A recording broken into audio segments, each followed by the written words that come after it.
What's good, YouTube? Steel here, and welcome to the 5th of 8 extra solo battles released alongside Wisdom of Seeing the Sky. Also, I'd like to apologize for the slight delay in the release for these, but I promise the rest will be uploaded by the end of the week.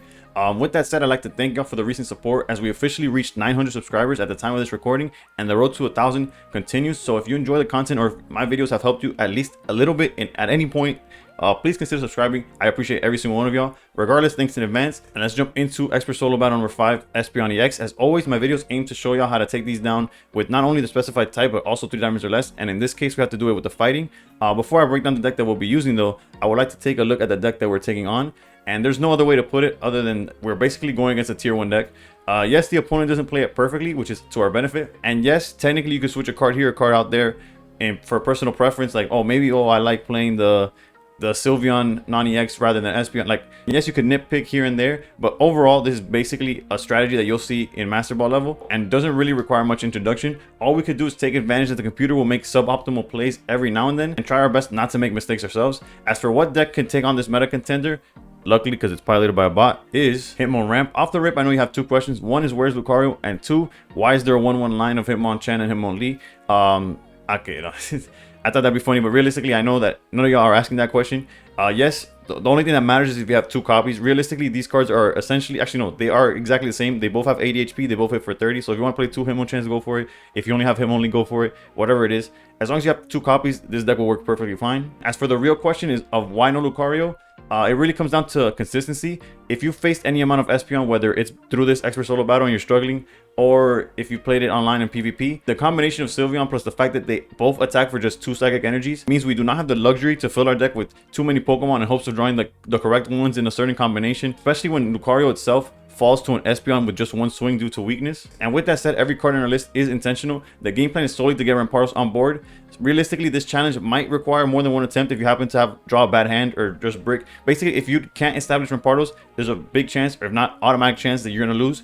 But trust, once you get him on board, it's almost a lock for the win. The clear downside to a Rampardos deck is the fact that the fossil is not searchable, which is why we play 2 copies of Iono. Being able to mulligan our hand is the best way to dig for the fossils. The 2 Geos serve 2 purposes. One is if they lead with the Find a Friend Eevee and don't have Cape, either Hitmonlee or Hitmonchan are able to take it down with the Geo. And 2 is if Rampardos versus either Espeon or Sylveon, and again, no Cape, Rampardos is able to take him down with the help of Geo. The 1 Lily is there simply to allow Rampardos to solo the battle on its own.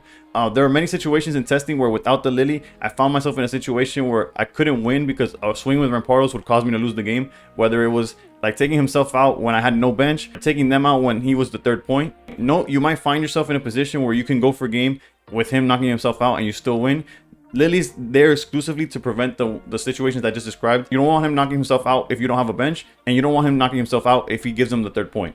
Pokemon communication is an additional tool for added consistency, and then the 2 Rocky Helmets essentially serve as like defensive Geos, putting evolutions in range of Rampardos, or at the very least counter their giant capes. Ultimately, this list worked perfectly for me, and if you stick around, there will be gameplay showcasing how the deck is played. As always, I would like to thank y'all for watching. Please consider subscribing, and above all else, stay pro.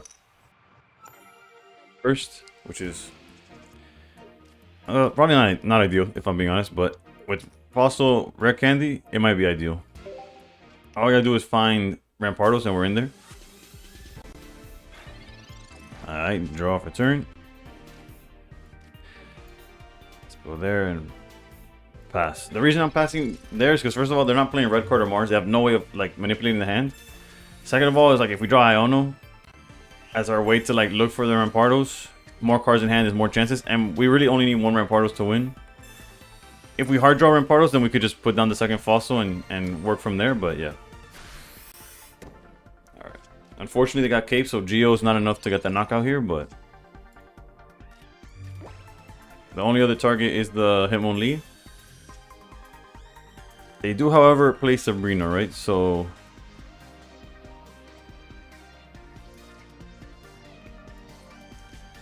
let's go like this, because if the way we draw for Rampardos is Pokemon communication, then we have that option as well, right? If they evolve into Espeon, Hitmonchan is cooked. If they evolve into Sylveon, we're still like, we take a hit, right? Actually, what am I talking about? We have the weakness. Ignore me. Well, what am I thinking of? I'm thinking of the Dawn Fan challenge. Never mind.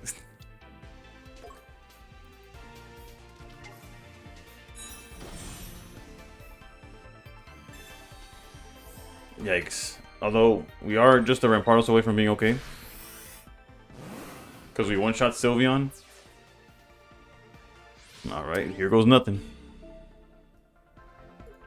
Go Skull Fossil, and... Okay, this is why we play Communication. Unfortunately, though, it could get us Rampardos. But, let's see here. We got the Rampardos. Let's go, let's go. One card that's really important to draw now, I guess. Although the good thing about Rampardos also is, outside of them having EV bag, either double EV bag on Sylveon or one on this, is that the 90 HP is strong enough. Maybe that's what I was thinking about when I said the Hitmonlee surviving thing, the Hitmonchan surviving. But yeah, Geo makes it where we win next turn. Granted, they do play a second cape. The other good thing is that Lily will get us a full health, and I'm pretty sure that locks up the game because they can't attack next turn unless they use the Eevee or the baby Espeon in the deck, which both of them lose next turn if they do that. So yeah, Lily's gonna play a big part here.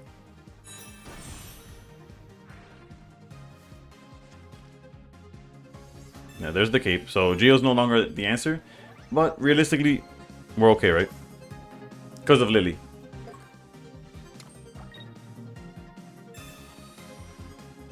Okay.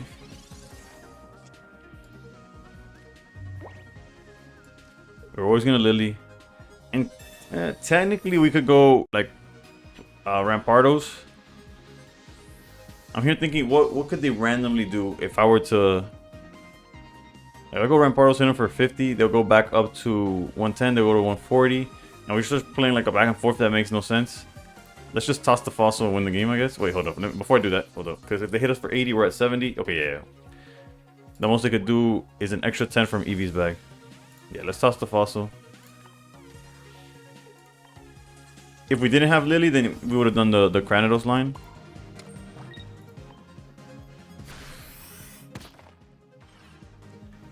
Yeah, the most they could do, like I said.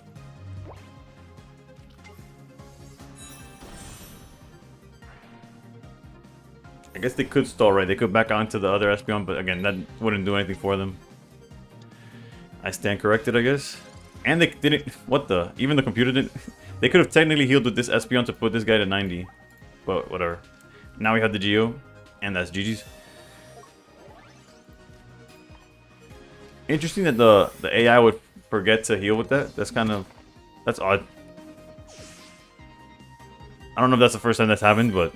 The fact that it happened at all is crazy. Well, regardless, we always do multiple examples. That was just example number 1. Let's jump to example number 2. Alright, this time we got to go second. We'll see the power of, like...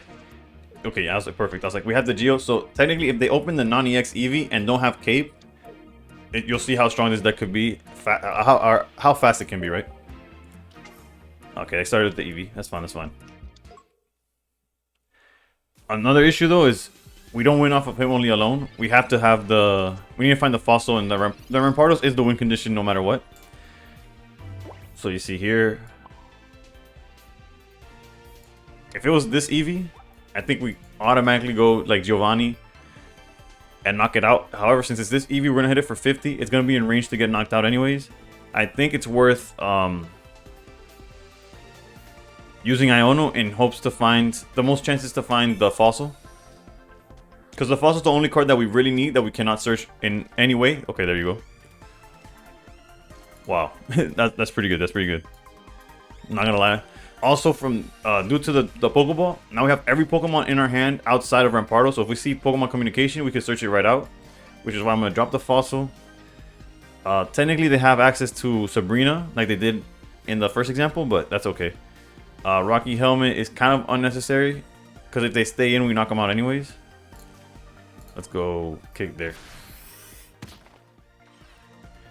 Yeah, Rocky Helmet's initial like use is to make a fully healthy Espeon or Sylveon get hit into the range of Rampardos. But in this case, we're like more than fine.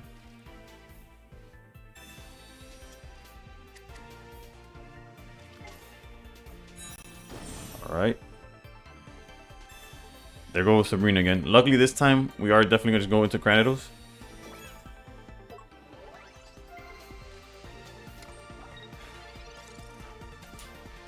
Interesting way of spreading out the energy, but here we go.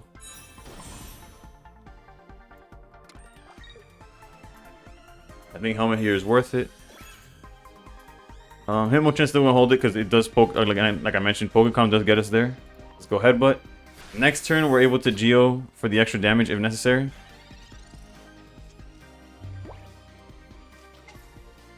Alright, double Espeon. However, they still can't. They do run X speed, right? Okay, I was like, I was kind of hoping that didn't happen.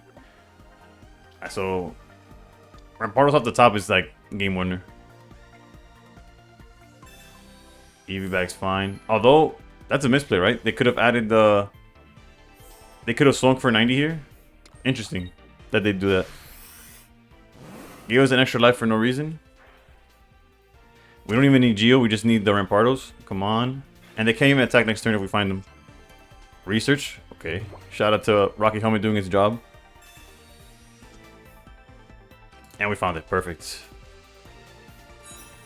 We can put down the second fossil.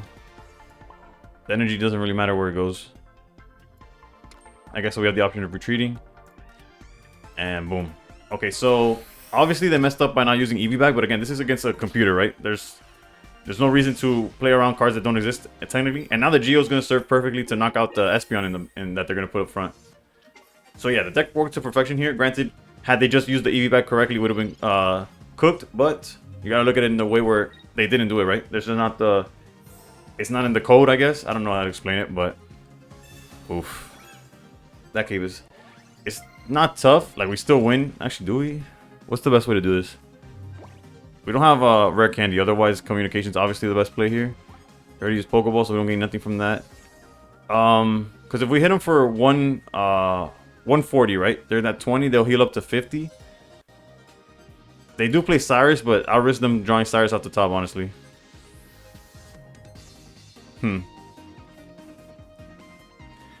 This is odd. Because they'll outpace us, right? We hit them for 130, puts them at 30, they'll heal up to 60. Then we'll hit them down, and then they start walling the Hitmonlees down. I guess, wait, no, right? Because they'll heal to 60. We hit them for 130, they'll be at 30. They heal to 60. Swing, go down to 50. Nah, and then Giovanni... If we were playing red, maybe, but Giovanni's not enough here.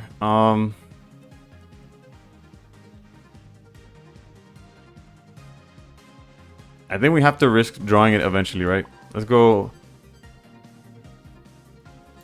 Energy here, just in case.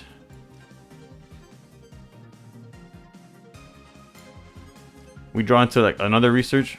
Yeah. Or Iono or something. Let's do Geo this turn, just in case we draw a supporter we'd rather use next turn. And I know this is risky, but we do have a guaranteed search for Rampardos. We just need to find the right candy. Was my math off? Because of the Geo? Wait, what? Why would it... Okay. I think we were fine. I did all that for no reason. Which I'm glad I did it, like, so y'all can see that I'm not perfect, I guess. But yeah, so technically, had they healed up to 50, they would have attacked and gotten into range because of the helmet for the Hitmonlee to win. Okay, so gladly I played it correctly. Although I kind of got there the wrong way, but it works, right? So honestly, it might take a few tries if you have a brick and not find Rampardos. But once you have Rampardos, if you have the right cards, whether it's Lily, whether it's the Geo to get the extra damage, whether it's them just not drawing properly, this is like quite the doable challenge. So hopefully it works for y'all the same way it works for me. As always, thank you for watching. Please consider subscribing, and above all else, stay pro.